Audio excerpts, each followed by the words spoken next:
Uh, what's going on, people? What is going on? Technical difficulties. Um, there is no intro tonight. We got some fucked up stuff going on. Just kidding, y'all. What's going on, people? Um, welcome to. Hold on, wait a minute. Wait a minute. Yeah, we can't leave them without a bland background. Hey, welcome to Tuesday night's Heavy Hitters AFN style. As you already know, this is your boy, 6-man KStylzz. Get my high quality H2O. H2O, baby. To my stage left, as you see, Mr. Mad Mike Sports, the mad scientist with the bandana around his neck. He's on the CJ San Andreas side of the game.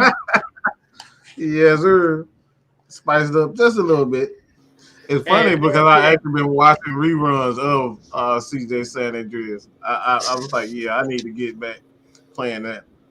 Right. And we got your boy down here at the bottom. Mr. Jew Talk Sports, the minister of AFN. What's going on, fellas? How are we doing this evening? Gravy, baby. Gravy, baby. It's bittersweet, KStylzz, because it's the season finale, so it's bittersweet. Bittersweet. But like I said, before we go ahead and get into the real roll call, intro time.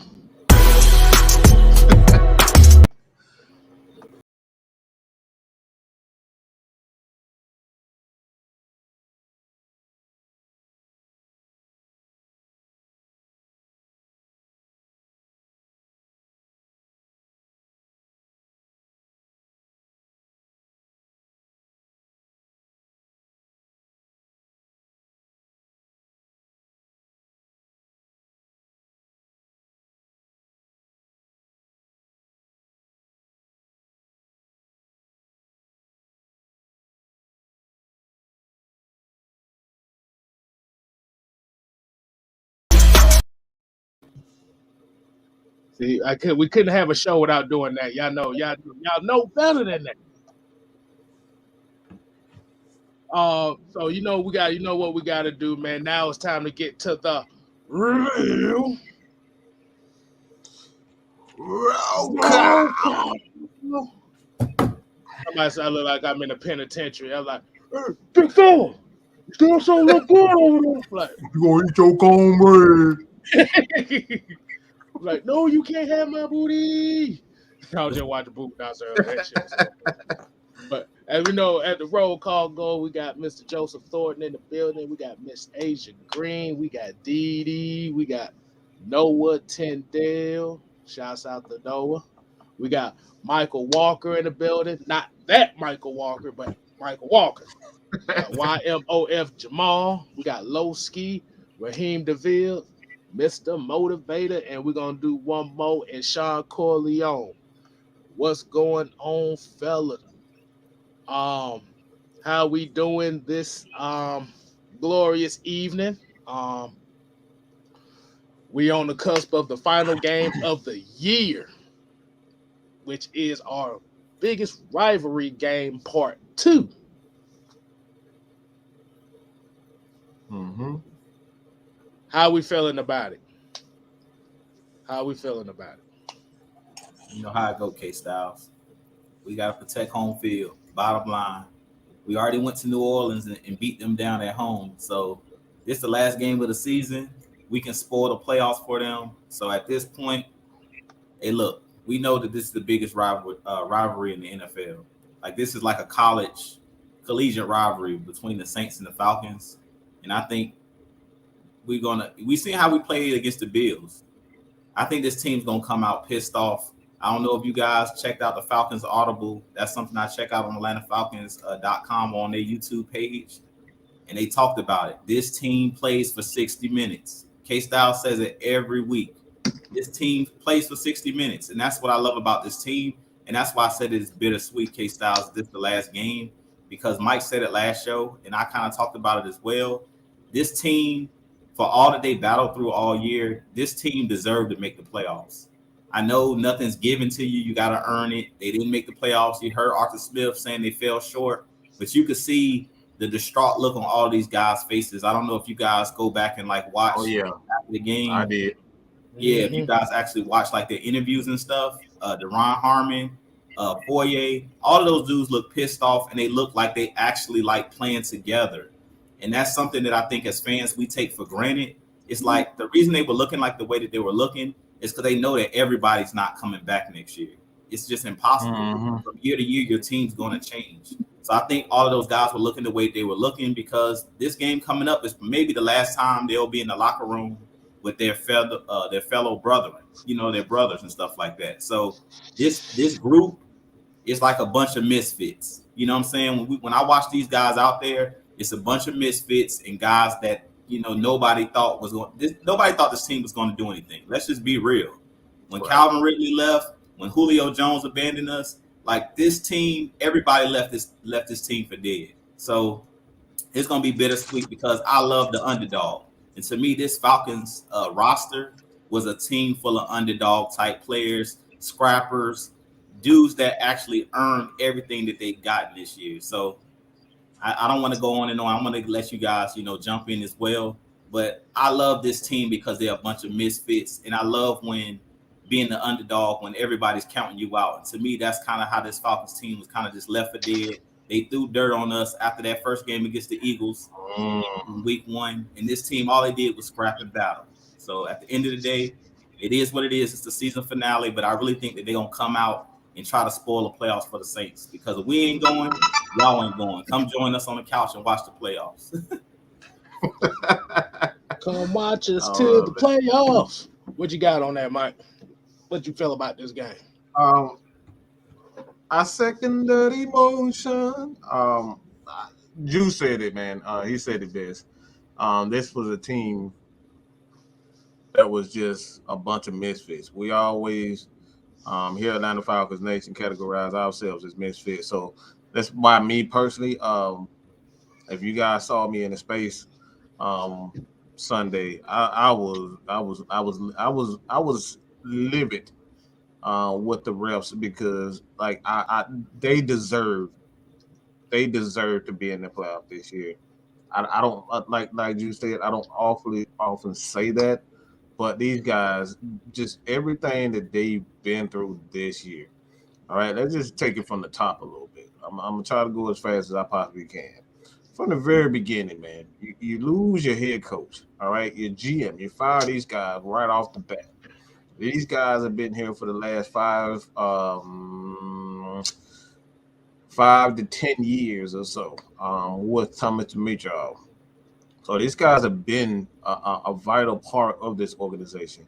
You fire those guys and then end up, you know, pretty much depleting the coaching staff. Nobody is here from last year. Nobody on this coaching staff is here. You pretty much deplete the. You got a couple of guys on the scouting staff that are still here, but like even the front office has been clean from the very bottom. So I hear people all the time, well, we rebuild. We did, okay? That's as closest to a rebuild as you could possibly get when you talk about depleting every aspect of this team. The coaching staff, the front office, the players. We don't have to go into the players, but you know, Julio, the stunt that Julio pulled, you know, pretty much, you know, Calvin Ridley starting off slow. He act like he didn't really want to be here. You can see it in his, the you know, how he played and his gameplay. I don't really want to go into that right now, but there's been some news on Calvin Ridley's surface today. We're going to get into that, but it's just so much the injury to Isaiah Oliver, you know, Eric Harris. These guys have played their heart out. You're playing with guys that are just these guys. Most of these guys weren't even in the league last year, and they're playing for the Falcons. Let's think about it. These guys were backups to most teams, backups on most teams last year. Anthony Rush wasn't even in the damn league, I don't think. You know what I'm saying? So, like, you got so many things that played a part in that season. It's like I don't think any team would have, if it was any other team, I don't think any other team would have withstood the test that they had this year. And I just got to give it up to one more guy. And like at this point, you got a mental problem if you can't see how great Matt Ryan is. I'm just gonna say it. The dude is literally 246 yards away, 247 yards away from going for 4,000 with the players that he has on this squad. Cordell Patterson is a throwaway. Nobody really wanted Cordell Patterson, but he forced them with his athleticism and his natural gifts. All right, Mike Davis, another throwaway. Like he's a misfit. This team is just misfits. Like these guys, nobody wanted these guys. Zacchaeus, Russell Gage. I could just go on and on. Nobody really wanted McGarry. Nobody even really knew anything about Chris Lindstrom. Hardly anybody knew anything about Matt Hennessy, Jake Matthews. Yes, he has that family lineage, but a lot of Falcons fans just want to replace him at the drop of a dime. Like he's not the best. One of the better left tackles in the league. And Jalen Mayfield, he started out horrendous in the preseason. That dude was absolutely trash in the preseason, and he turned his season around. So when you look at this up and down, I'm not even going to go to defense because it's been quite long enough, but this season, they deserve every bit of the 8-7 wins. Now, I'm just going to say 8 wins, all right? We're going to beat their ass, all right? I'm going to just put it that we're going to beat their ass. We're going to send their ass home so they can sit down and eat that goddamn gumbo. And I'm going to just say it like that. So, period, point blank, that's all. That's all. Oh, hey. Yeah, I feel you on that. Yeah, put it right there. Oh, my bad. I was just getting the couch prepared for the Saints right quick after this game. But, I had to make sure everything was straight. But, yeah, like I said, this game right here, as we know, the Saints got everything to play for. Falcons got nothing to play for, which means this might be the freest that this team has been in a very long time. There's a couple teams that's playoff hopes is riding on this game, not only the Saints, but the 49ers as well. I'm kind of on the boat with y'all as far as talking about a team of misfits. Let's just keep it real here. This team was literally built with great value products. This is basically, we had great value players this year, all across the board. You had a couple pricey people, but you, like I said, other than that, you basically just built this team on a bunch of one-year deals. Now, when they said, did they deserve to go to the playoffs? As hard as they fought, yeah. But at the end of the day, I still got to hold them to a curb as far as you still have to make the plays, even regardless if you have the great value talent or not. You're still in games. But this is what the learning experience was about. This is what happens when you got a bunch of guys that just threw together that ain't gonna be together after this year. We the bad news bears. We just ain't got to the end yet. Let's just call them that. Right. Bad news bears, but we ain't got to the end of the movie yet. But the Saints game, yeah, it's going to be very interesting because even though the Saints have a better record than us, they in the playoff spot right now. They haven't been looking too good this year neither. Now, they've had some breaks go their way, and we haven't. These guys are pissed. They felt like that game was in their grasp, and they just got took from them. Then you gotta go and take that frustration out and send the Saints send their asses packing home. That's all I gotta say, man.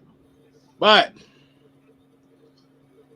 let's go ahead and since we got that out the way, As y'all already know, the Falcons are underdog again, which does not surprise me at all. Let's go ahead and get into the 3 keys. What 3 keys do the Falcons need in this rematch to come away with the second W against the Saints?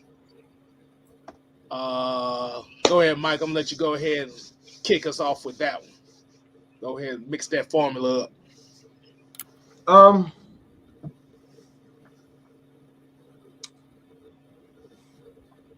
I'm gonna say the first one is come out aggressive. They got to come out aggressive. We got to get Matt Ryan at 4,000. Under no circumstances you can't allow him to not get it. So you got to go all out. You got to be super aggressive. Throw those deep shots. Make sure even if Pitt does not play with his hamstring, you got to go all out. You can't nickel and dime this game. You got to go out, throw. Like I said, Matt Ryan, he deserves to be in the playoff. That did not happen. So you got to give him that 11th. I think it's 11 straight 4,000, maybe 12, but he got to get that 4. You got to get Matt Ryan that 4. You got to try to get Kyle Pitts those numbers, and at this point you got to give those guys opportunity to get those bonuses at this point. They got to come out aggressive. 1, 2.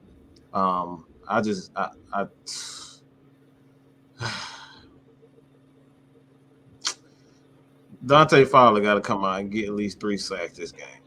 I don't want to hear no more excuses. Look, I'm tired of seeing you as I hear fireflies or whatever the hell he be doing. I don't know what the hell he be doing half the time. Like you had at least 3 sacks, at the least 3 sacks last year, last game against Josh Allen. So it's not a matter of does he have the talent. He obviously has the talent to get after the quarterback, but it's like you got the guy in your grasp, and it was seeing ghosts where he went to hug and it just go through your body. That's how Dante Fowler. He gets near the quarterback and just seems like his arm goes straight through the quarterback body. He has to get 3 sacks. So the second one is obviously Dante Fowler. I'm putting all the onus on Dante Fowler. You want your money, this is your time to show not only the Falcons that you can be, that guy in the rotation. So I don't think he's going to be a main guy anymore. I think that's past him. But if he wants to be a rotational piece, not only for the Falcons, but he's going to have to show that he has some value as a defensive edge rusher, because he's had opportunities, but he's just not getting that. Third, first and foremost, I'm just going to say it again. I'm tired of looking at number 28 tiptoeing. I'm sick of him. I'm just I need you to do something, okay? I need you to do something. All these people up here talking about the offensive line. Look, how do you know? I'm a just be graphic. The hell with. I'm gonna just be graphic, and forgive me, all you, and you probably want to put your kids away when I say this, but how do you know if you got some good 6? Okay, you got to get in there. You got to get in there, bud, don't you?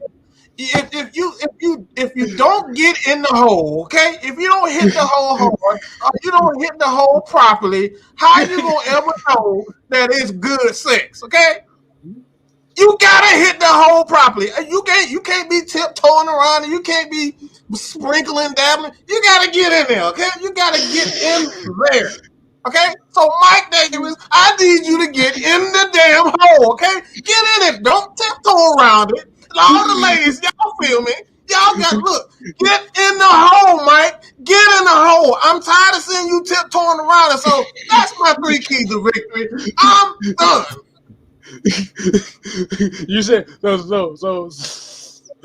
so basically what you said, he bullshitting in the hole. He bullshit. I just had to say that. I apologize. Like I said, I gave y'all warning. I'm sorry. I apologize, but I just had to say that. That boy said Mike Davis be short stroking in the hole, boy. I'm like, God damn. Get in the hole. We need running backs gonna get in the hole. It making the offensive lineman look so much worse than what they are because he tiptoeing around it. Just get in there, man. But does that mean that he's tiptoeing with the lights off? Is that why he ain't hitting the hole properly?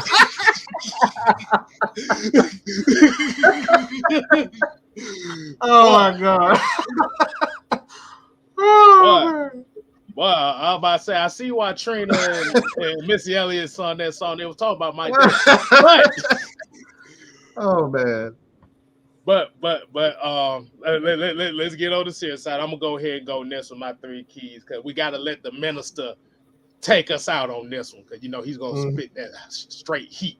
But let me go ahead and get my first key out here, and I pretty much just said it. You ain't got nothing to lose. Throw all that shit out the window. All that like I said, everything, just throw it out the window, but do it controlled. You gotta play controlled, but you gotta play with a frenzy. I'm sorry, Mike. You just threw me off with that shit. You just threw me off. It's the comments. Look, man, it's the comments. Wow, the comments, bro.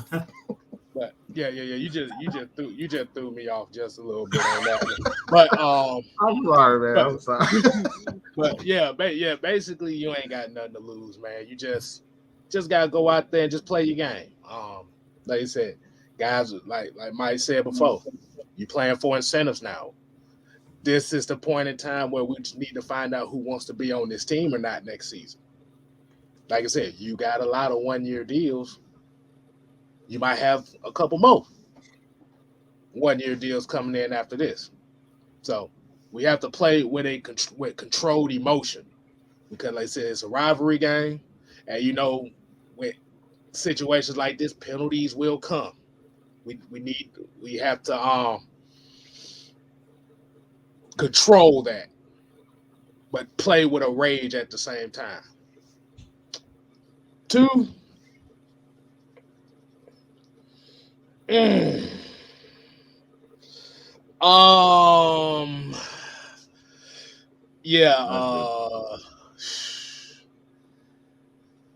we got to run the ball. Like I say, this is kind of tying into what Mike is saying again. You got to run the ball, but you have to run the ball, man. You got to run the ball. Like I said, I need to see Quadri Olson run the ball, rock this game. I need to see him. I ain't worried about Mike Davis running the rock right now. I'm not worried about Cordero Patterson running the rock. I want Quadri Olson running this rock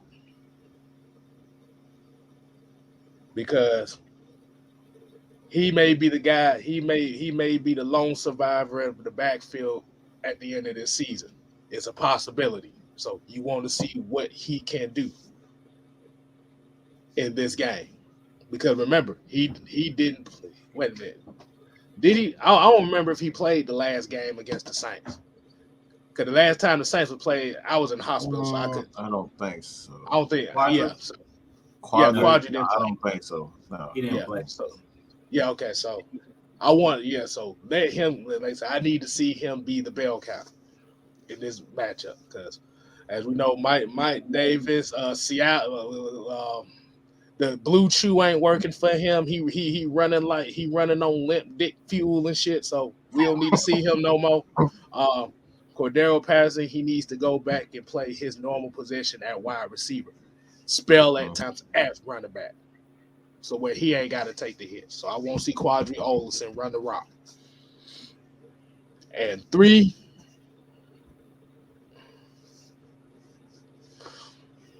Don't worry about what nobody else out here is saying. Do not worry about the criticism from the Falcons, from the Falcon media and the fans that are talking shit about this. As the players, don't worry about the media. Fuck them. This is your game. play your game. Mm-hmm. And that's my 3 keys right there. Oh, and like we said, 60 minutes. That's the universal right there. 60 minutes. That's the law. That's the law right there. All right, let's go ahead and pass this down here to Jew. What you got for us? So the first key to victory for our Falcons to win this game, it's going to be win the turnover battle. Win the turnover battle because we on the road. This defense is on the road as far as turning them over. Win the turnover battle is 1A. 1B for this game is once you get that turnover, you have to capitalize on it. The offense, you have to score on those short fields. When you get that turnover, whether it's an interception, whether it's a forced fumble, you have to go. The offense have to capitalize on the turnovers because that's something that we haven't been doing. In this last game, Foye came up with a key interception in the start of the third quarter, and we didn't go down and score on the short field. So we gotta do that. Second key to victory in this game is gonna be run the ball. KStylzz just talked about it. You gotta run the ball in this game, and you have to establish the line of scrimmage. We did that in the first game against the Saints. We know that the Saints, the strength of their defense is the front seven. So you got to set the tone on the offensive line, Mayfield, those boys up front. I don't care who's running the ball. Like Mike was saying, whoever's running the ball, just hit the hole. You got to, because in this game, the Saints is one of those teams where they going to hit you in the mouth if you don't hit them first. And I talked about this a couple of shows ago where you got to throw the first punch when you playing the Saints. Period. You got to throw the first punch because the Saints is one of those teams that they're going to try to intimidate you. They're like bullies. The Saints, we always talk about their secondary holding and things of that nature. Marshawn Lattimore and those guys in that secondary. I forget the kid's name, number 22, that KStylzz that you love for the Saints. I can't think of his name right now. But he talks trash to everybody. And he got punched by somebody on the Bears. Gardner Johnson. Yeah, Chauncey Gardner Johnson. Yeah, him. You know, we know how the Saints secondary and those guys are. They're gonna do everything in their power in this game to intimidate. So we gotta come out in this game and establish the line of scrimmage, as we always talk about. The third key to victory in this game, Mike said it already. Matt Ryan and Arthur Smith, this opened up the offense. Like in this game, we have nothing to lose. We have nothing to lose in this game. So if I'm coming out, if I'm the actual the offensive play caller in this game as Arthur Smith, you gotta open it up. Trick plays that you were afraid to call all year, you gotta call in this game. We got nothing to lose in this game. So if I'm Matt Ryan, I'm getting that 4,000 yards. I'm coming in this game telling Arthur Smith, let's open it up. Zacchaeus go deep. Russell Gage, Kyle Pitts. If you playing in this game, I already did my video earlier talking about Kyle Pitts. He's gonna get that 1,000 yards in this game, or that might be a record of 1,080 yards. He's gonna get it in this game if he plays. If I'm Matt Ryan, I'm getting my 4,000 yards passing in this game for the season. So in this game, like we said, we got nothing to lose in this game. I really expect the Falcons to I expect this to be a blowout. This might shock you guys. I expect the Falcons in this game. I think a lot of people are expecting a close game, but I'm thinking this is going to be a blowout because I really think that this Falcons team is going to come out. As KStylzz said, 60 minutes. We don't have to say that with this team. If you guys watched Arthur Smith's press conference on Monday, he basically stated if we got to motivate you, you don't need to be here. That's basically what he told the reporter when they asked him, how are you going to motivate or try to get these guys motivated? He said these guys are professionals. Even though the playoffs is not, we missed the playoffs, we fell short. They know what the standard is here as Atlanta Falcon moving forward. So he's not trying to motivate, trick these guys. They know that they're eliminated, but at the end of the day, this team has shown us, like I said, that they misfits, they scrappers. And I think in this game that I really think that there's going to be a blowout in this game. But one more thing that I wanted to say that I should have actually had in the keys to victory, and this is just an honorable mention. I'm not too sure if Taysom Hill is their starting quarterback. Is Taysom Hill the starting quarterback this week?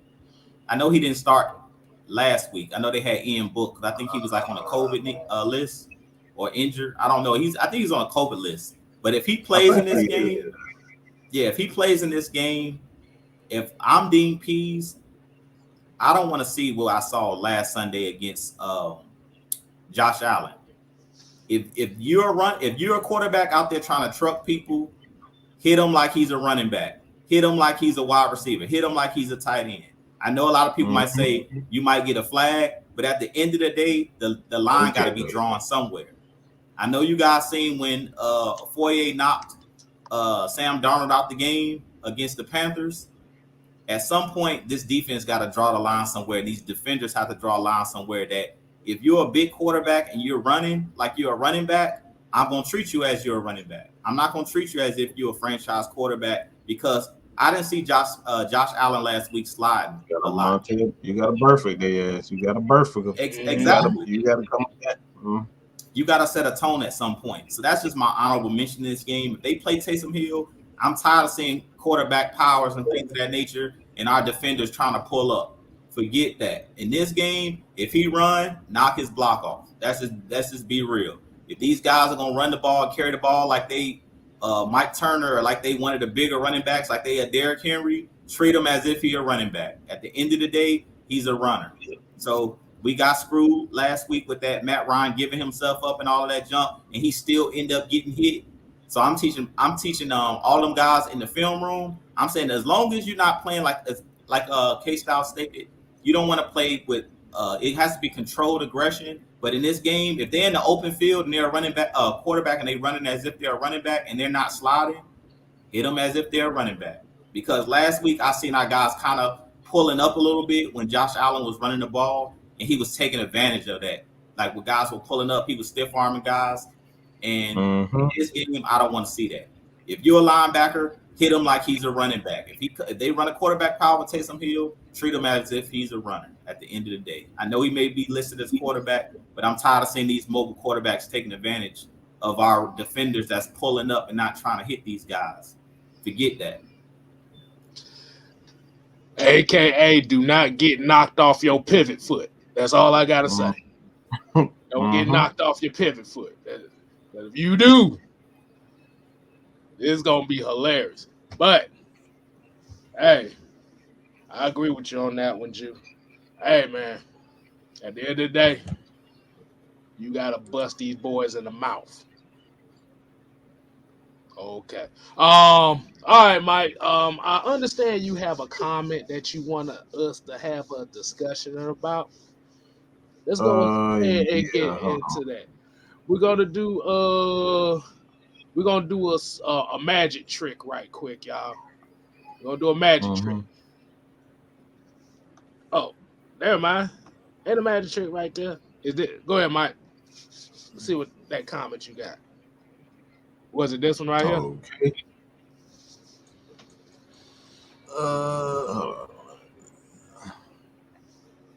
And while he's pulling that up, let's go ahead and get in a couple of these comments.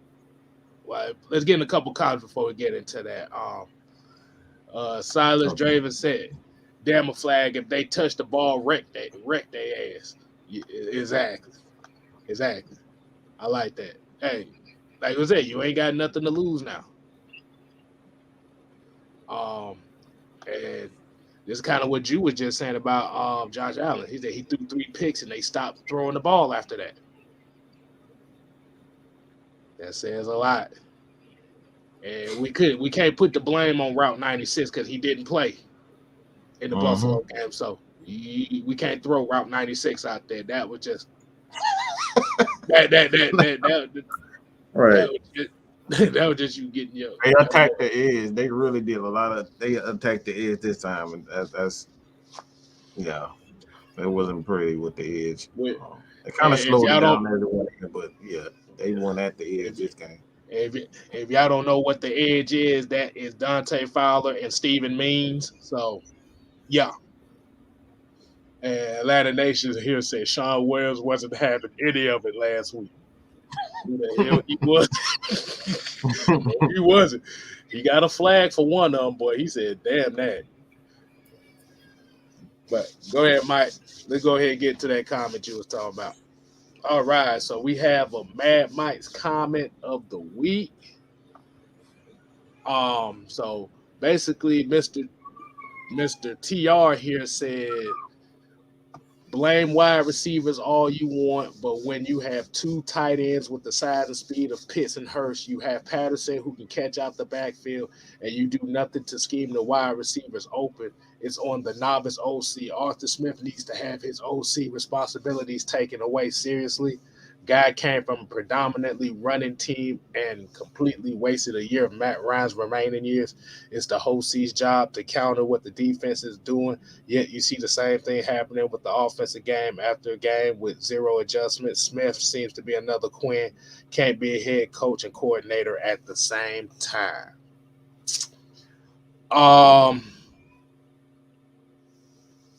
First of all, and shouts out to LT for this. I distinctly remember LT saying one time is, you make a point, but you kill your point in the same point you just made. He said, guy came from a predominantly running team. Remember, the Falcons was a predominantly passing team he came into.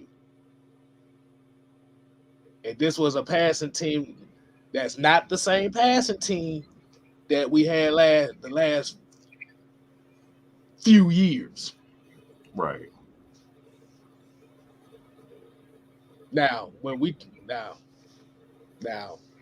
talk about the two tight ends, yes, you got two tight ends. But if you actually pay attention to these games, these guys are literally getting bodied at the line of scrimmage. You can scheme all you want, but if your wide receivers can't get no type of release, that puts a lot of pressure on everybody else. And yeah, you got Patterson that can catch out the backfield. The reason why Patterson's having I think the reason why Patterson's having the year he's having is because of the attention that Kyle Pitts is getting. And Hayden Hurst is in and out of the lineup. So, yeah. I can't say another Dan Quinn because at least, and this the part right here that got me. He said Smith seems to be another Dan Quinn, can't be head coach and coordinator at the same time. Let's talk about that. Let's talk about that real quick. Do anybody know what the record with Dan Quinn was his first year? 8-8, I think. Bam! That's it. Where the Falcons are, they're one game away from that. So what the hell? What if he is another Dan Quinn? His first 2 years here, Dan Quinn was that dude. He got us to a Super Bowl in year 2. So y'all cannot be making a point and kill your point. You gotta do your history. Nobody said Dan Quinn was absolutely worthless. Nobody said that. We said he did not make the necessary adjustments as time went on. He stayed complacent. You got to make adjustments as head coaches. Year to year is about adjustments. So what if he is? He's literally one game away from tying with the win total of Dan Quinn first year. So again, with less talent. I just make that point. With less talent. Remember, Julio Jones, Roddy White, Devontae Freeman, Tevin Coleman. We ain't even started on the defense. What do you think on that, Jude? Because, like I said, it's just another one of those cases where you made a point and then you killed your point in the same point you was trying to make. Yeah. I actually was thinking about that today. What Mike was just talking about. It's like, man, if we actually bring in some more talent next year, we could be a Super Bowl contender next year. Real talk. If they make the right move, and that's why I think we kind of take for granted. And I think I might do a video about Dan Quinn and Thomas Dimitroff because we kind of took them for granted. Like, yeah, it didn't end well for Dan Quinn, and that's what Mike was just saying as well. It didn't end well, and we kind of bashed Dan Quinn because of the way that it ended. But to be real, his first couple years here, he was successful. And to be honest, he should have been the first head coach to bring a Super Bowl trophy to Atlanta. Let's just be real. We don't want to get back into talking about the Super Bowl 51, but at the end of the day, Dan Quinn had us one half away from winning the Super Bowl. We was up 28-3. Let's just be real. So if Arthur Smith can get us to a Super Bowl and get us a 28-3 lead with the way that he understands clock management, if Arthur Smith was our coach in that Super Bowl, we're not losing that Super Bowl. The way that he calls plays and stuff like that. So in the way we were 7-2 and one possession games, 7-2. So if he gets a big lead, he's not letting that lead go away. He's a smart coach when it comes to time and possession. They've proven to us that they understand time and possession. So at the end of the day, I think that Arthur Smith is a great coach. So far, we've seen what he's done. Now, I don't believe in carryover. Like this year, we won 8 games, and that means next year we're going to win 10 games. It don't work that way because the team will change. And that's what I was just talking about. It doesn't always carry over. But Arthur Smith showed us, we see the weapons we got. Mike has always talked about, if we playing a game of Madden, and this is franchise mode, how many players on this team, on that offense, you taking on your team? Let's just be real. You're not taking none of these guys. Boy, they'll be rotting away in free agency, I tell you that. You're not taking none of these guys. That's why I call them misfits and I call them underdogs. There's no disrespect to these guys, but we just devoid of talent right now. So once you draft, more talent and you bring in guys, and if we do get Calvin Ridley back or whatever, whatever happens with that situation, or we trade him and get draft picks, at the end of the day, this team is going to be, have more talent on it than it had this season because you already got a Kyle Pitts coming back next year. So you can add on that. Kyle Pitts, CP comes back, and then you bring in another wide receiver. Matt Gono comes back possibly, and you insert him on the offensive line. If these guys don't improve, you got guys coming back. You got Isaiah Oliver that possibly will come back. So it's a lot of talent that's on this team.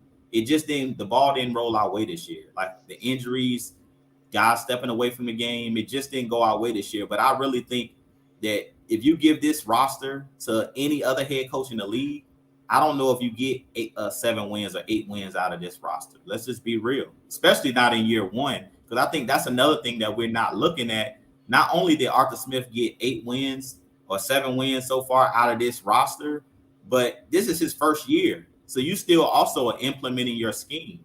And that's another thing that people are not really paying attention to. It's like we haven't seen it's layers to schemes. And that's something that Dean Pease was talking about when they asked him, how much of your playbook have you actually implemented? He was like maybe 20 to 30%. Like not even half of his playbook system has he even implemented. So let's just hold off on saying if these guys suck or not. Just like we say, give these players time to develop, give these coaches time to actually teach their scheme and bring in guys that fit their scheme. Because then again, these are not guys that they brought in. He inherited a lot of these players that don't really fit his scheme. That's the reason why they went out and got a bunch of guys on 1-year deals to try to fit their scheme. As you say, we went to the Dollar Tree, Dollar General, whatever you want to call it, and we kind of just tried to piece it together, bringing in guys off the street, practice squad guys, like being elevated. So we don't know. I really think that just from what we've seen this year, it's promising from what this coaching staff has showed us, void of talent. I could just imagine if Julio was still here with Calvin Ridley, with Kyle Pitts. Like, we're talking about 7 wins right now. We probably would be easily sitting on 10 or 11 wins because we're not losing those games to Washington. If you have a Julio Jones or Calvin Ridley, we're not losing those games, to even the Philly in the first game. You're not losing these games when you have, that talent. So I just say be patient with this coaching staff. I'm really impressed from what I've seen so far, and I'm just going to wait and see because we've seen Kyle Shanahan in his first year as the offensive coordinator. It looked horrible. The next year, everybody's like he's a genius. The first year, I was ready for Kyle Shanahan to go. But I'm like, all he's doing is throwing the ball to Julio every play. Me? I know I was. Yeah. So, and then the next year, we were like one of the highest scoring teams of all time in the league. So that just goes to show you it was layers to his offense. Matt Ryan had to get used to his offense. They brought in more talent, Taylor Gabriel. You bring in guys to fit the scheme and understand the roles, and you understand how to use these guys. So coming into training camp next year, say Calvin Ridley doesn't come back, you still have the guys like Kyle Pitts, who's been in this system for a year, Matt Ryan, that understand how to use the guys that are currently on the roster, and they understand what's missing from this team. Because we all sit here and watch this team all year long, and we see the gaping holes. So they're going to go out and make the proper adjustments. We just got to be patient at the end of the day. It's not going to happen overnight. We got to be patient. Yeah, because you don't want to be caught in a situation where you bringing in new head coaches and new OCs every year. We seen that. What that get us? Bringing in guys. And that's really, to be honest, KStylzz, what you just said was the reason why Dan Quinn went downhill every single year, because he tried to scapegoat his coaches. Like, let's be real. That's really when the Falcons and Dan Quinn's regime started to go down. It's like when they got rid of the Brian Cox, when they got rid of Kyle Shanahan left, but then they got rid of Sark. To me, Sark was pretty good the first year that we had him. We should have just stuck with him, but Dan Quinn kind of scapegoated those guys. He scapegoated him, and he scapegoated what's the defensive coordinator that we had that 1 year with Marquand Manuel. Yeah, Marquand Manuel. He didn't give it time. Like, he did scapegoated those guys. So that was pretty much when we went down. Richard Smith. He scapegoated Richard Smith too. Right. That's when everything went downhill, KStylzz. Like you said, we started just flipping all of our coaching staff. We had no chemistry. We had no consistency. And that's what happens when you're a team changing coaches year after year after year. Look at the Cleveland Browns. Every year, that's what you said, coach. That's what you said. That's why you wanted the offensive head coach, so he can have that stability on the offensive side of the ball. Exactly. Right.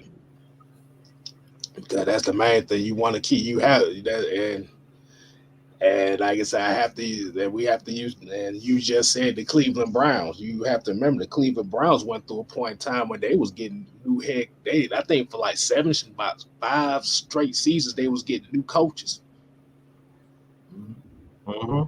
Jacksonville. Look at Jacksonville this year. Jacksonville is another one like that too, and that's not how you decision on somebody. Gotta make a decision on the guy and stick with it. You can't keep changing plans every year, changing quarterbacks every 5 to 6 years or so. You gotta make a decision on the guy. When you get that guy, especially at the quarterback position, this is why the Falcons don't want to. Like, not even the Falcons. Like, even look at Pittsburgh. Ben Roethlisberger. I'm just gonna say that. More power to Ben Roethlisberger, man. Had a great Hall of Fame career, and he's definitely going down, in my opinion, as a Hall of Famer. I don't think anybody hands down. Hands down. He's definitely a Hall of Famer. So yeah, I just got to give a shout out to that. So I'm at the end of the day, you gotta have something. You gotta make a decision what the identity of this team. And if you're an offense, if you're a team today, you can't afford to not have that stability on the offensive side of the ball. You gotta have a guy. You gotta have an offensive guy. And I'm just gonna say this. I don't think you can have a team without I just don't think you can afford to have a defense. I think the days of defensive coaches being head coaches, it might be shortening because like I said, offense is what sells tickets these days. And offensively, you got all these guys, you paying a quarterback hundreds and $200, $300, $400, $500 million. You need that stability on the offense side of the ball. So it's like you're going to see more teams hire offensive coaches. And that's just my opinion. And I think the Falcons, for the most part, they realize that this too. The Falcons have had 3 straight defensive head coaches, if I'm not mistaken. I don't remember what Jim Moore was, but I think he's a defensive guy, if I'm not mistaken. I could be wrong there, but let me see, Jim Moore. But yeah. To be honest with you, I don't know what the hell Jim Moore was. I don't know where he did. I don't know where he's good at. I'm just gonna be honest. But yeah, I just don't. The Falcons have gone, defensive. I know for a fact that they've gone defensively 3 straight years, 2 straight years, and it was like, okay, this not working. We need to go offense. Yeah, and that was from 2008 to 2020. So you had 12. That's why I wanted an Yes. offensive coach, and that's another thing. Going back to the comment that was made, that y'all just pulled up, he was talking about Arthur Smith calling the plays. To be honest, sometimes that's the best thing to have is a head coach that is calling the plays, because you don't have to worry about them being hired from up under.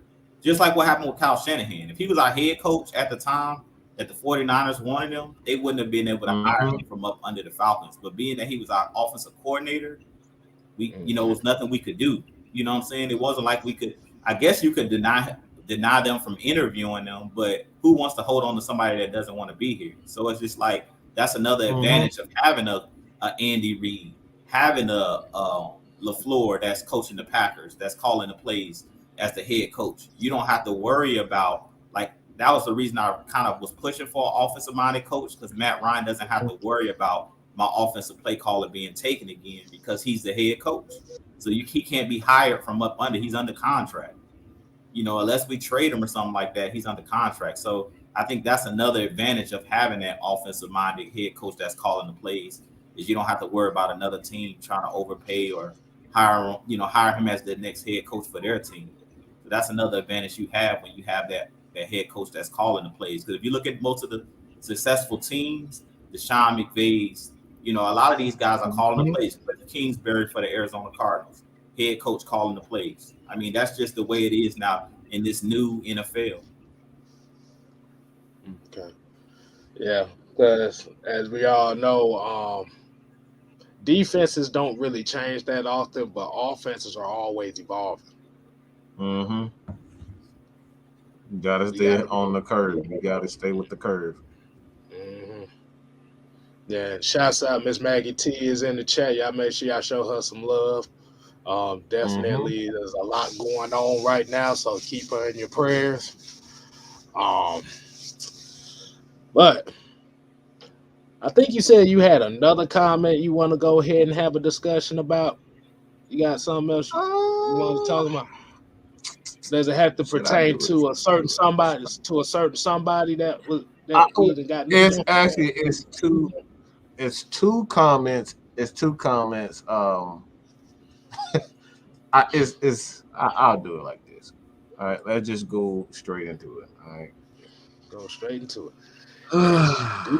Dukes and Bell 92-9. Shouts out to 92-9 the game. He's asked if Calvin Ridley's future with the Falcons is in jeopardy. Steve Wyche tells Mike Bell, Dukes, I think so. The fact that he and the team has been so quiet and he hasn't surfaced, it appears like both sides could be looking for a fresh start. And it kind of goes into this comment as well. Okay. And shouts out to Ezekiel King with this one. He said, who do you think the Falcons will target in free agency and the draft, and who do you think will fit Arthur Smith's scheme for receivers? Yeah. Yeah, and I think that goes together. I think those why I put those two together. I'm not gonna go. I want to say something as far as the situation is concerned, but I'm gonna take the mature route this time and just hold my thoughts. But I will say this: where there's smoke, there's fire. Like that's just my opinion personally. Where there's smoke, there's fire. There's no need for just as a player, okay? No, I'm gonna just take the player out as a human being. You got people that care about you. You got fans that really look up to you. They love a lot of these. Like, cause look, I'm a huge Mark Calloway. If y'all don't know who Mark Calloway is, aka the Undertaker, I love the Undertaker. I will lose my shit if I ever made if I ever met him. And this is the guy that I, as a child, as a kid growing up, I watched this dude and I was mesmerized by him. So he is my idol. I hold him up this, you know what I'm talking about, up here with my father. You know what I'm saying? My parents. So when you got kids that literally they watch you every step, people just want to know if you're okay. So if you're not at least at the very least not showing your people, not showing your fans that, hey, I'm okay. I'm not where I want to be, but I'm getting there. If you're not at least doing that, for me, that's a problem. For me, that's a sign of selfishness, and you can take it whatever the hell you want to take it, but it's a sign of selfishness, and it's a sign of, you just worried about you. And at some point, people do have to worry about them, but at the same time, you got to understand people genuinely care for you. There's a lot of people out here who genuinely just want to know if you're doing okay. And this is the reason why I even said with Julio Jones, all we really needed from you was just, look, man, I appreciate Atlanta Falcons. Y'all, Falcon fans, y'all gave me the best 8-9 years of my life, my career. He didn't do that. He sent us this whack ass written statement that was obviously some bull crap, and it just didn't show any respect to the fans. And I think that's what a lot of players of today, and I will always say a lot of players today, just in sports in general, they just have no respect for the fans. They have no respect for the fans, and they just don't care. It's all about the money. It's all about, all right, I'm gonna get mine. And you gotta show, because without the fans, like, who is LeBron James as without the fans? Who is Kobe Bryant without the fans? Who's a Michael Jordan without the fans? Who's a Tom Brady without the fans? These fans are the reason why they are so great at what they do. So for me, I think Calvin Ridley should have done that at the very least to his people, the people that love him, spoken out, and we've seen nothing. All right. The reason why I say that goes into the draft. The draft, I don't think you could at this point. I just don't think you can disregard the fact that you gotta go for a receiver. You gotta upgrade this receiving core both in free agency and in the draft. You can't neglect it. Matt Ryan, whether he is the quarterback, no quarterback can be successful with this what we have. All right, no quarterback can be successful with what we got. Okay, I just keep it real. Especially a young quarterback. A young quarterback, you're gonna bring a young quarterback even to groom. For Matt Ryan to groom, he's going to need the proper tools. You can't be feeding him crap and expect him to be, a great quarterback. It's the same thing with we seeing with Justin Fields. Justin Fields doesn't have a lot of weapons up there. You got to make sure that he has the proper weapons. The guy, the guy in New York, he doesn't have a lot of weapons. You look at Trevor Lawrence, he doesn't have a lot of weapons. And this is why these guys are starting to slowly go down, because they don't have the proper weapons. Quarterback needs weapons, all right? No quarterback in the game has ever done anything by themselves. You look at the best, they've had Hall of Fame receivers. Every quarterback that is in the Hall of Fame has had a Hall of Fame receiver, whether it's a receiver or a tight end or a running back.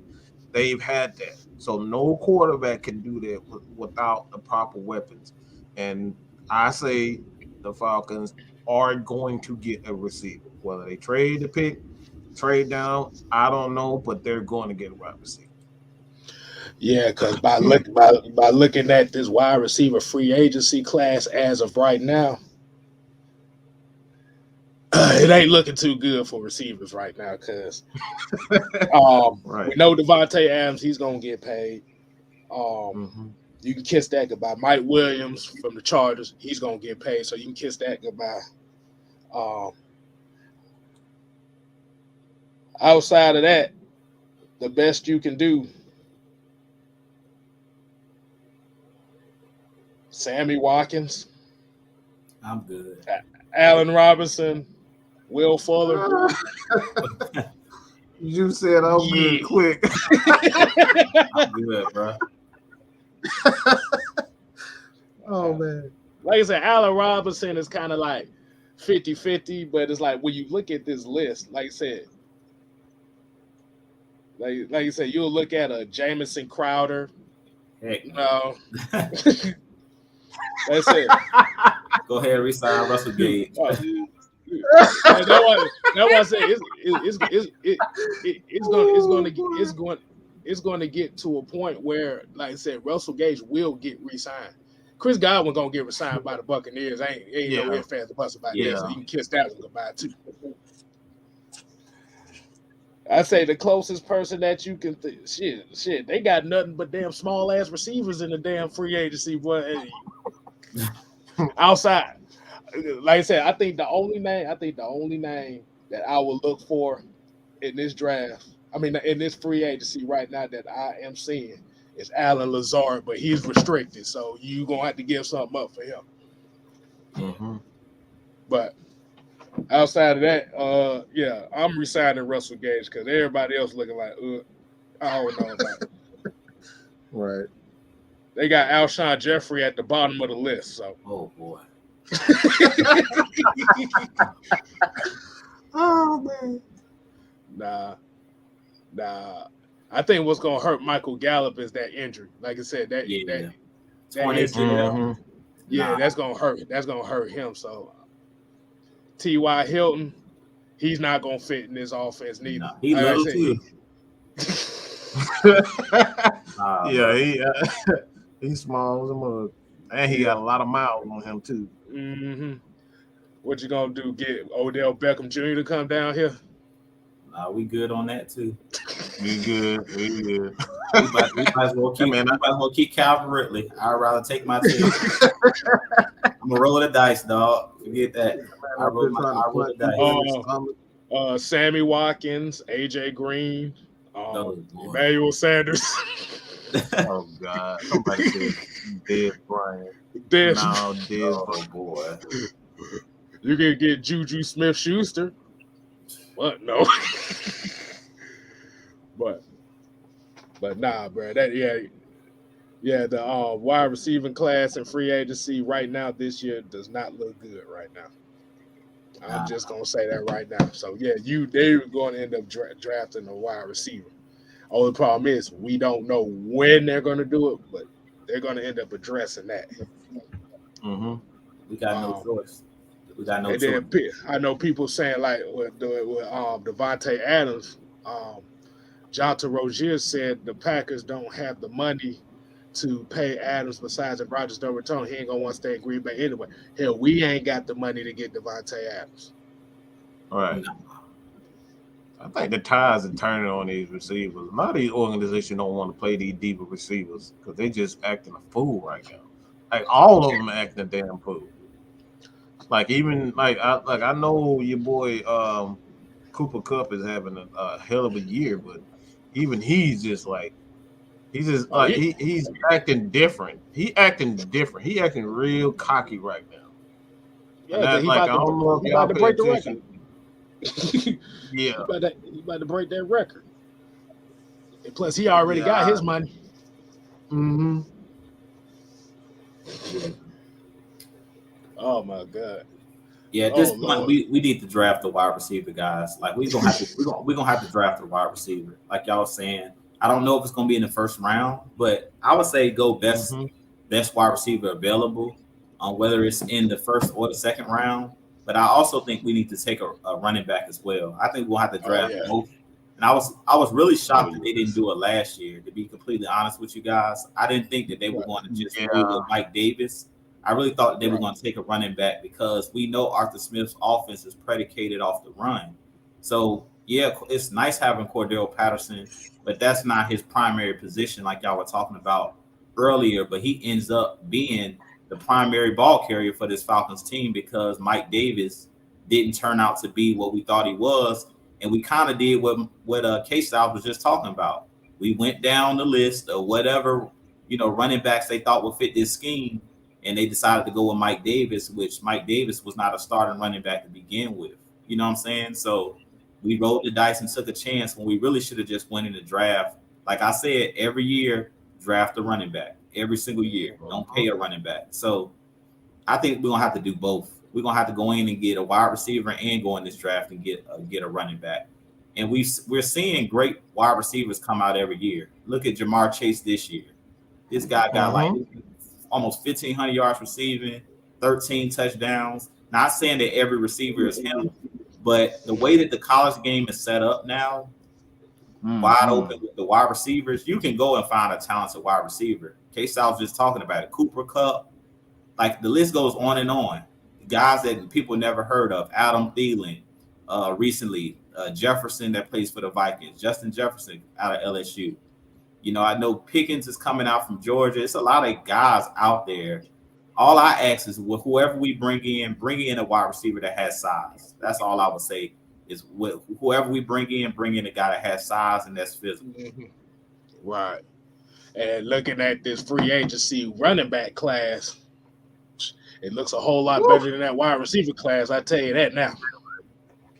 Yeah, I still ain't paying nobody out of there. I don't care who on that list. That's what I'm saying. No. I know. I know. I ain't paying nobody. I know that boy said he don't want no already been used ties, but he wants some fresh tread on the ties. I want some brand new cheap ties, dog. Yeah, exactly.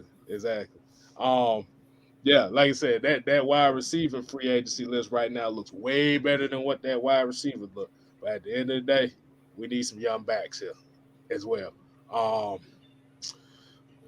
I saw somebody say, like I said, I'm sifting through the comments. And this was interesting because I know I've been hearing a lot of this stuff going on is Tyler Huntley, like Tyler Huntley's ended up becoming like the hot commodity name right now. We all know the backup quarterback and stuff like that. What do you feel about that? Because I know me personally in the draft, I want pass rushers. I won't. But the problem is we in a situation we need everything right now. Yeah.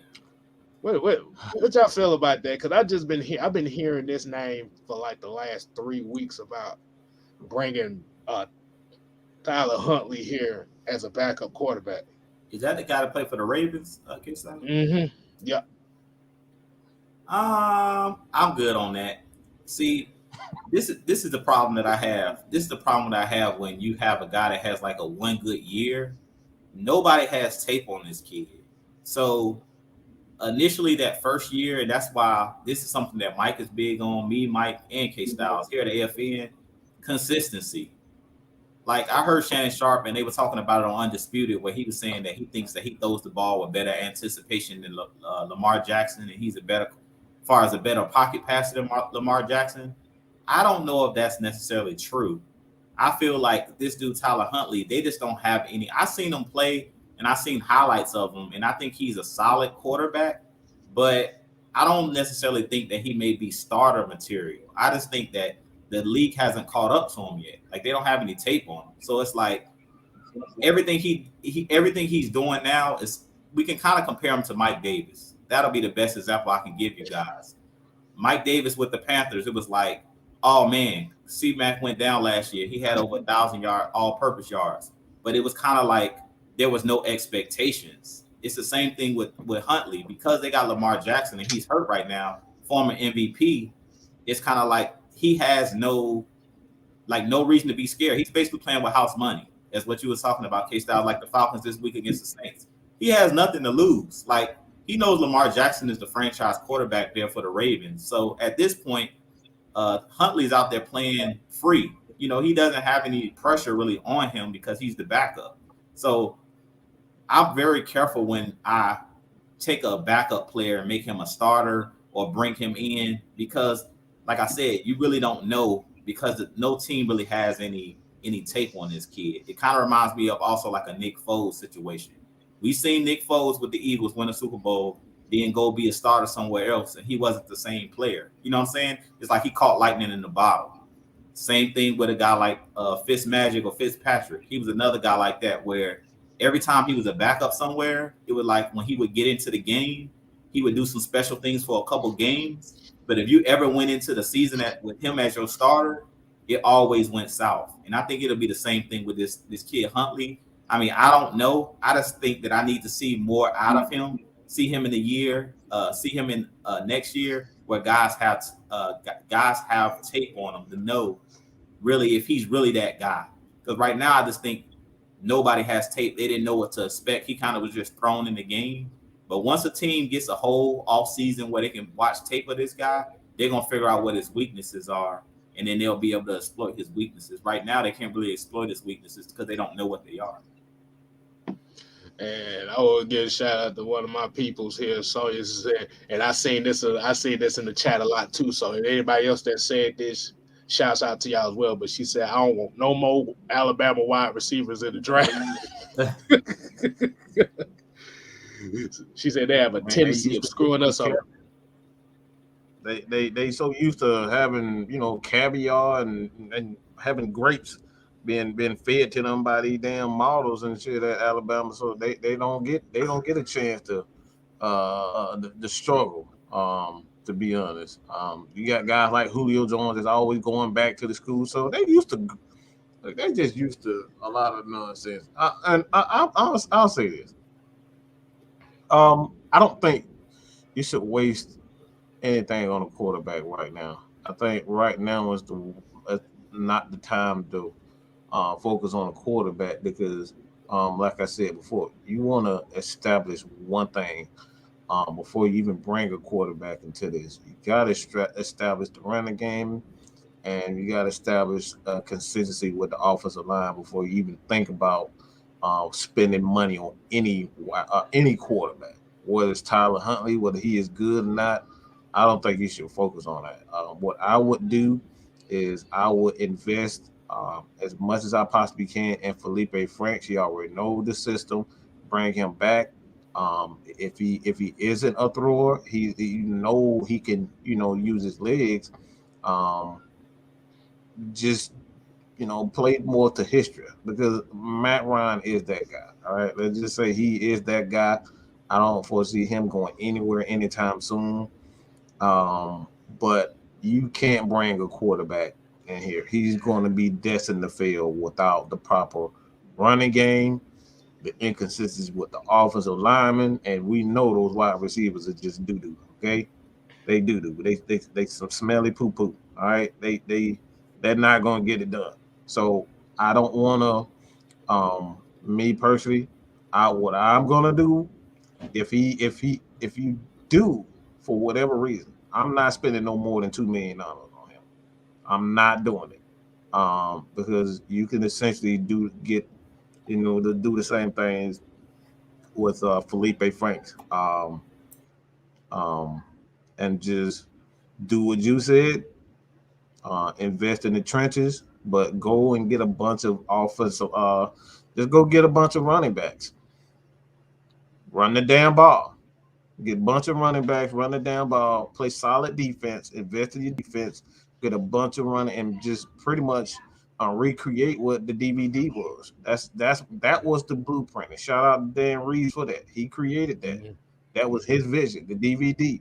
It's like we had a solid defense, we had solid running game, and Michael Vick just added that, that extra oomph to what we already was. So at this point, don't bring in any other quarterback into a situation that is destined to fail. I just don't think that's the proper thing to do. You roll with Matt Ryan, you roll with Felipe, but I will not bring any quarterback into this running game. It's fixed. I'm not doing it. I'm not setting these players up for failure. It's not the right way to do things. And we also have a Cash App. Shouts out to Mackenzie Kendall Mayweather for the $2 support. Thank Definitely you so much. appreciate that. Definitely appreciate that. But damn, I forgot what I was gonna say. I actually forgot what I was gonna say. Um, yeah, I'm kind of on that. Yeah, like I said, I want to build this foundation. As much like we said earlier, this technically, even though we was in denial before the season started that this was not a rebuild, and the reality was this was a this was the start of a Mm-hmm. rebuild. But the biggest Mm-hmm. difference was you got a head start on the rebuild early because you played all your rookies. You let them get Mm-hmm. you let them get their feet wet up here. Um, man, and I think like you said, it all starts in the trenches. It starts with running the ball. You need a running back. You need edge rushers. You need a wide receiver. It's like I said, it's just too much. It's just too much that we need right now as far as trying to. It's just too much, man. Because like, bruh, Jacob Tatui Mariner is still one of the top 3 sack artists on our team, and he ain't played for this team since week 8. You heard me, Mike? Mm-hmm. Mm-hmm. Yeah, I hear you. Did y'all? I wonder if y'all understood that. I hear you.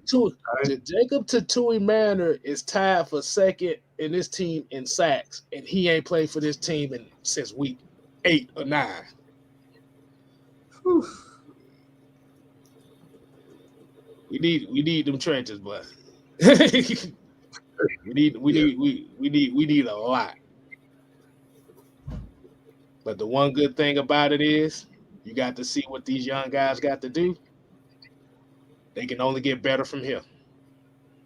If they don't get better from here, then you draft. That's why you got the draft. You got to build your team through the draft. Free agency is just the cherry on top. But in order for you to make the cupcake, you got to build through the draft. Mm-hmm. And did somebody say trading Kyle Pitts? Wait a minute. What the hell? I'm not even going. You know what? I'm not even gonna get into that. I didn't read that goofy. Put your ass in timeout. I'm putting you in timeout. Nah, bro, he got too much going on, bro. You trade him, you really ain't got nothing. But we're gonna go ahead and wind it down for tonight. We definitely appreciate y'all tuning in on this Heavy Hitter Tuesday, which is the final heavy hitter for the regular season. So we definitely appreciate y'all for tuning in. Like I said, y'all make sure y'all continue to support Atlanta Falcon Nation as well as TalkSports, as well as Mad Mike Sports, as well as your boy 6-Man KStylzz. We definitely appreciate that, man. And like I said, I'm just glad it's just like I said, it's been a hectic season. It's been a roller coaster. We done seen a whole bunch of stuff going down. We still here. We still giving you the same content. We still giving you the same energy, win or losses. Mm-hmm. And this is what a lot of the Falcons fans that still ride with this team, they need voices like that that's going to still ride it down with this team, regardless if you win or lose, because you got to keep morale up. That's just what we do, man. So fellas, y'all got any final thoughts y'all want to get before we go ahead? Go ahead, G. Well, I just want to thank everybody for tuning in as always. Like you said, it's the last heavy hitter show for the regular season. It's the season finale. But we're gonna end on a high note. Last home game of the season against our rivals, the Saints. So we'll get to see this team one more time for the year. Hopefully they can end on a high note at home. Like you said, man, I'm proud of this team no matter what. Like we said, we ride or die. We bleed that red and black all day. We're gonna always rep our team no matter what, whether it's 0-17 or whether it's 17-0. Like I said, I think that this team has something to build on heading into the offseason.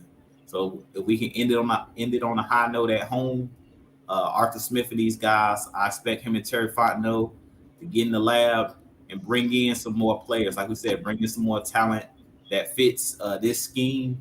And I think we're going to see a much different team next year. But they're starting to build that winning culture. As we say, they're laying the foundation right now. This season was to lay the foundation at the end of the day. And to me, they did a solid job of laying the foundation to get 7 to 8 wins in your first year and basically be like a 500 team. Basically, this team all year have beaten the teams that they were supposed to beat. And they're pretty much the only teams that we've really struggled with are the teams that have the talent, the upper echelon of teams, the teams that we were supposed to handle our business, like the last, couple years when Dan Quinn was here, losing to teams like the Browns before the Browns were the Browns of, today with Chubb and all of those guys, losing to teams like Tyrod Taylor when he was playing for the Bills. We're not seeing that. Out of this group, we've seen the games that we're supposed to win, the teams that we were better than, like the Lions, we won those games. So, like I said, that's all you can ask for. These guys have laid the foundation. And like I said, I expect this team next year to be in contention and be contenders to push into the playoffs. But this year, they were in it the whole season, all the way down to the last game. Those guys were in the playoff picture, which when everybody thought that, like I said, everybody threw dirt on us and pretty much said that this team was not going to be able to do anything. So with that being said, I love, like I said, the passion that this team played with.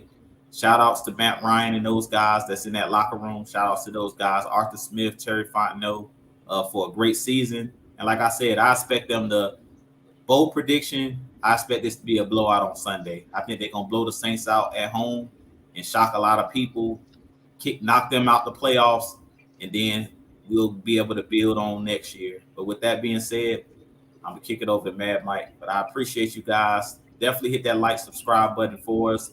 We shouldn't be too far from 2,000. So definitely go over and hit that like button, like and subscribe button at AFN.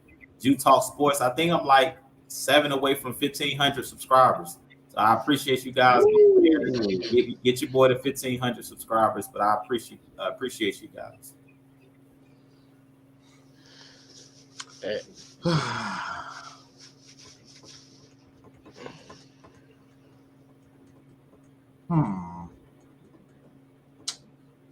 All right. I'll say this.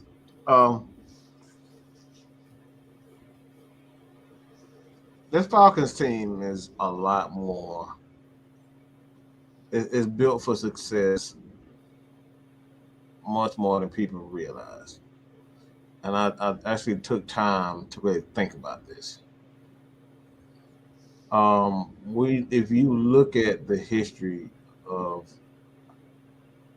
Arthur Smith, his foundation is a lot like Kyle Shanahan. It really is a lot like Kyle Shanahan.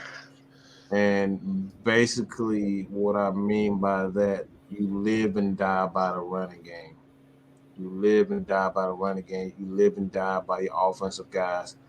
And, of course, you're going to have those players around you that's going to make plays in the passing game. But you live and die by the passing game.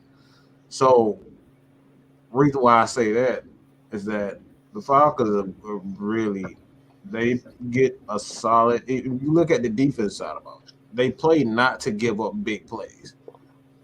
That's a recipe for success when you have an established running game. So it forces team to dink and dunk.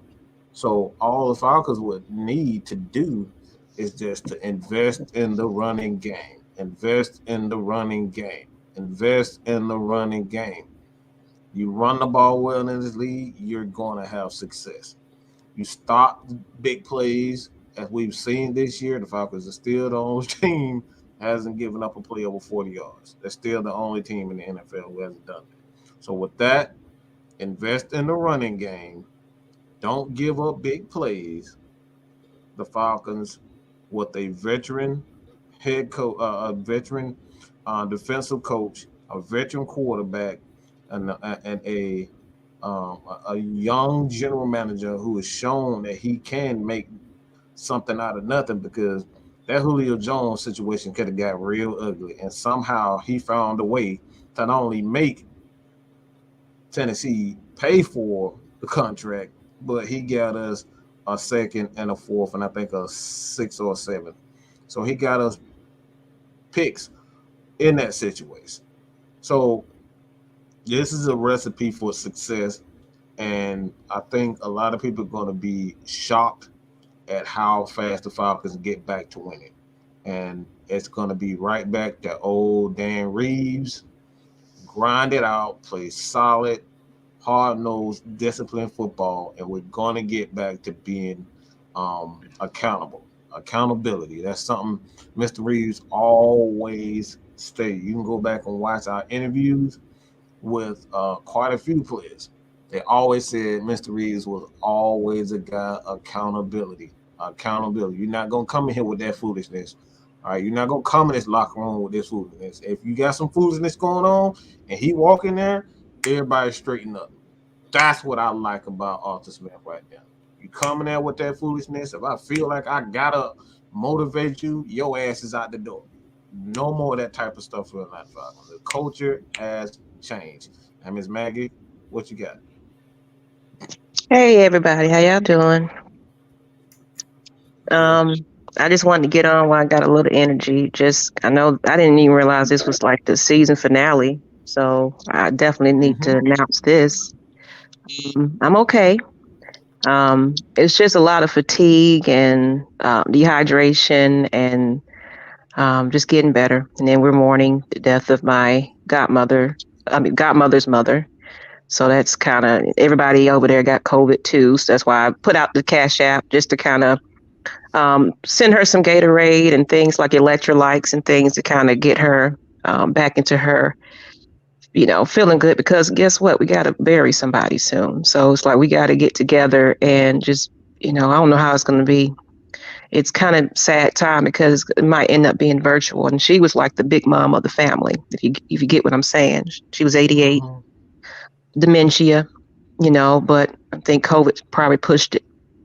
But I'm here to say this, that we are a family. I appreciate everybody that's come here and donated and showed love. I know everybody have their own things going on in the chat. I've seen everybody's lives develop and, I got this and I'm sick. And, we're all going through something here in the United States and, or all over the world, honestly. And I just want everybody to stay safe, pray. It's time to uplift. I'm going to be starting my motivational videos again on my other channel that I kind of put on the sleep. So you're going to see a lot more of that. And as well as you probably wonder where Miss Maggie T's channel went. We migrated that to the All Atlanta Sports channel now. So I've been incorporating a little bit of my Hawks media updates and things. So that's going to be our focus. Hawks, Braves, Atlanta United. We might even incorporate some wrestling. Y'all been asking for it. We about to give it to you. So y'all been there for us. In 2022, we got some big people behind us coming. It's a lot about to happen and change. What you knew AFN as, you're not going to know it again like that starting this year. So y'all just be on the lookout. I appreciate everybody supporting, donating. It's much appreciated. So start looking on over to, Atlanta Diehard Fanatics. We have 2 channels. We'll give you guys more details about it. But at the same time, Atlanta Falcons Nation doesn't stop. So it's always going to be content, but we focus more on educating you and some history in the off season. So, and maybe even some shows from some people. So different type of shows. So y'all just hang tight, watch it happen. Okay, I'm just go ahead and get back to resting, but I love everybody. Okay, appreciate you guys. I'm out. Definitely shouts out to her. Like I said, y'all keep them in your prayer. You keep everybody in your prayers because you never know what the hell can happen out here. Um, like I said, definitely continue to support. Um, we got Whiteboard Wednesdays coming on tomorrow with your boy Noah Tyndale. And then following that, you're going to get the 6-man combo season finale on Thursday. So y'all be on the lookout for that.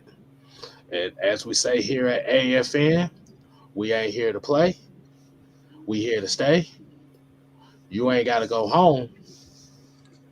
But you gotta get the freak out of here. Deuces.